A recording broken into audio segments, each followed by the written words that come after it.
Bonjour à tous. Maintenant que nous avons ajouté nos tabs, nous avons la possibilité d'incorporer un style personnalisable en changeant la couleur par exemple, ce que l'on fera une fois notre incrémentation terminée afin d'améliorer le confort visuel de notre application. Nous allons surtout travailler sur le contenu de nos pages pour obtenir un contenu factice de base que nous pouvons utiliser pour naviguer ensuite vers les autres pages que nous avons et qui ne sont pour le moment pas accessibles pour nous. On va donc commencer par la page HTML Discover. On va pouvoir changer le titre par Découvrir des lieux ou autre chose si vous le souhaitez. Là, je veux créer un lieu sélectionné dans le content et une liste de lieux en dessous. Nous aurons plus de fantaisie concernant le style. Nous pourrons ajouter de réelles données par la suite, mais nous pouvons déjà commencer par des données factices et quelques dispositions de base et un style par la suite. Donc pour cela, commençons par configurer une source de données que nous pouvons utiliser pour gérer nos espaces. Pour cela, nous allons ajouter un service. Avec Angular, une dépendance est généralement l'instance d'une classe permettant de factoriser certaines fonctionnalités ou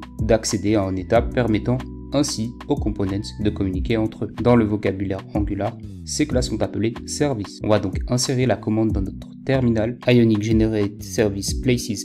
Cela va donc générer notre service à l'endroit souhaité et le voici. Par ailleurs, nous pouvons supprimer le fichier de test des spécifications. Nous n'en aurons pas besoin. C'est donc dans ce fichier que nous voulons gérer l'ensemble de nos lieux. Donc on va être plus sophistiqué. On va commencer par ajouter notre propriété privée qui est un tableau et ajouter un getPlaces où l'on souhaite retourner une copie de ces lieux afin que nous puissions directement éditer le tableau à partir d'autres endroits où nous avons accès à ce tableau. Il est également judicieux de définir un modèle de données avec lequel nous pouvons travailler afin de disposer d'une structure de ce à quoi peut ressembler un affichage d'un lieu dans notre application. Pour cela, à côté de notre fichier service, nous allons créer un nouveau fichier place.model.ts et c'est ici que nous allons exporter une classe export class place. Encore une fois, vous pouvez le nommer comme vous le souhaitez. Puis, nous aurons notre constructeur dans lequel on va ajouter donc soit public ou private en argument pour le lier automatiquement à une classe portant le même nom. Supposons qu'un endroit ait un ID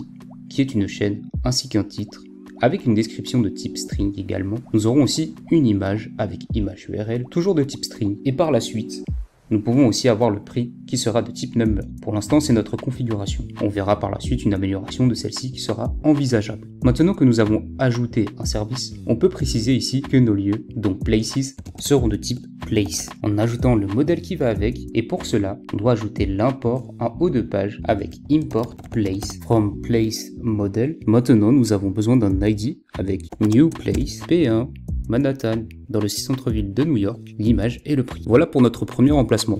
Créons un nouvel ID. Pour ce faire, on va coller le premier et le coller en changeant l'ID par P2, le lieu par chez Gusto, la description par un endroit idéal pour manger au cœur de la ville de Paris et l'image par ceci avec un prix de 54,79. Puis on va en créer un troisième. On copie, on colle et on change les éléments en commençant par l'ID P3, le lieu par à la plage de Rio de Janeiro, la description par petit moment de fraîcheur au Brésil, l'image avec un prix de 289. Donc j'ai maintenant mes trois lieux ici. Il faut maintenant pouvoir les récupérer et les afficher dans la page de découverte.